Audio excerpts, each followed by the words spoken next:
Ayan. Mga ka-dreamers, uwian na. Ayan, bali ano siya ngayon.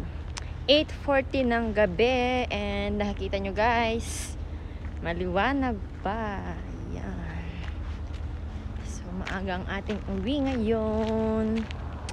Ayan. So, ang isi-share natin ngayon guys ay tungkol doon sa pagkuha ng Macau Police Clearance, dahil maraming nagme-message sa akin kung papaano nga ba makakuha ng Macau Police Clearance, lalo na yung mga nandito na sa Canada. So,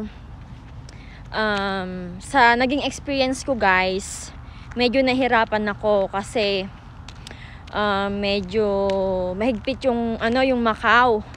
Kailangan talaga nila ng original na fingerprint natin.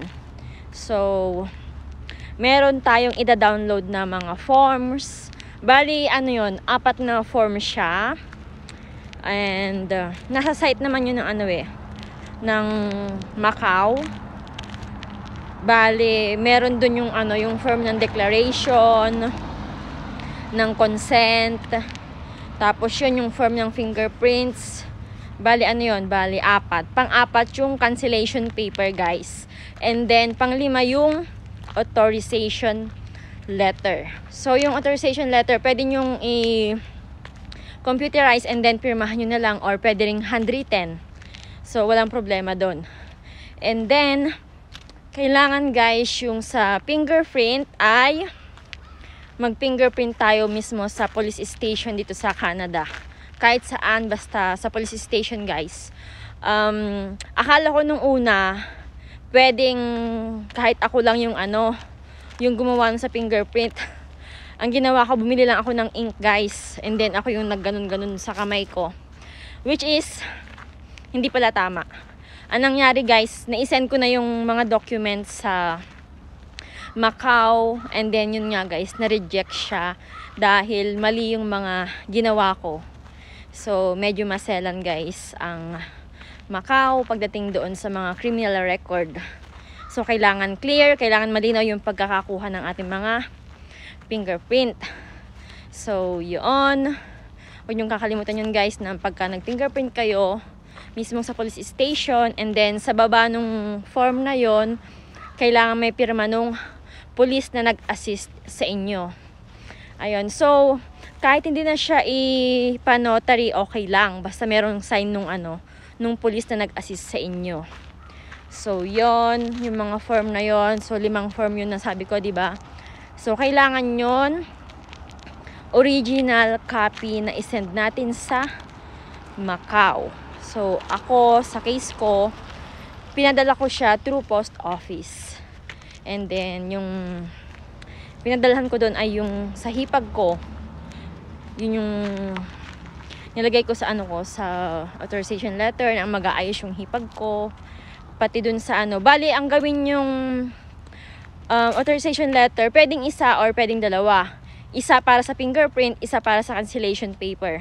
Pero ang ginawa ko, isa lang na authorization letter. Bali, pinag-isa ko na lang doon. Sinabi ko doon guys na in-authorize ko yung hipag ko na siya yung mag-ayos dun sa or mag-pick up para dun sa fingerprint ko, dun sa Macau Police Clearance ko, and siya rin yung kumuha ng cancellation paper ko sa Macau Immigration.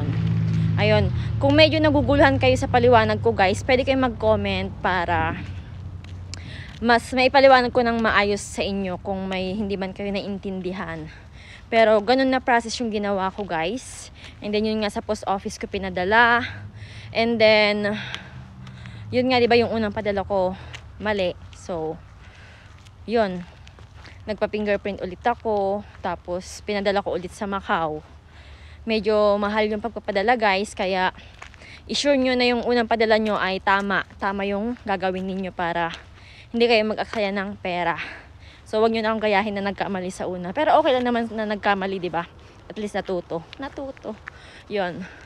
And kaya ko sinishare sa inyo to para hindi rin kayo mag-aya sa akin na magdoble-doble gastos, diba?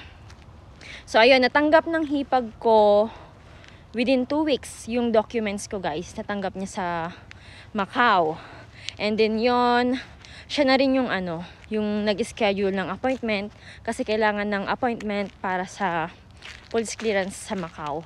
And then ganun din sa cancellation ng paper. So una niyang aayusin ay yung sa cancellation paper dahil hahanapin sa Macau police clearance ay yung cancellation paper natin sa Macau. And then magpadala rin kayo guys ng copy ng blue card ninyo and then copy ng inyong passport. Yung copy ng passport nyo, kailangan yung may page na meron yung picture nyo tsaka yung meron yung signature ninyo. Okay? So, ano pa ba? May nakalimutan pa ba ako? So, kung may nakalimutan pa ako guys, mag-comment lang kayo dyan. Kasi, medyo nilalamig ako. Sobrang lamig pa rin. Ayan, oh. Ayan. So, comment lang kung may dagdag tanong pa kayo guys. And then, yun. Nung nakapag-appointment na yung hipag ko sa cancellation, after cancellation, 2 to 3 days yata bago niya nakuha yung cancellation paper ko. And then tsaka siya nagpunta sa Macau Police Clearance. And then another waiting na naman yon bago ma-release yung aming police clearance ng asawa ko. And naghintay siya mga 5 days yata yon. And then ang bayad nung Macau Police Clearance na kinuha namin guys ay 50 map. So, depende kung gusto mo kung hindi ka nag-aapura, mas mura yata. Pero yung pinakuha ko sa hipag ko ay yung 50 map. So, 5 days yun guys, 5 working days. Na-release na yung namin, yung Macau Police Clearance. And then, after release guys, ayun, ipa-scan nyo lang yun. And then, yun na yung mismong ipasend nyo sa email dahil yun na yung tatanggapin ng IRCC. Okay. So, may nakalimutan pa ba ako? So, yun lang. Yun lang. Pero medyo mahirap talaga guys. Lalo na pagka-una pa lang, diba? So, yung yung iba pang tanong, basta mag-comment lang kayo dyan kung may nakalimutan ako.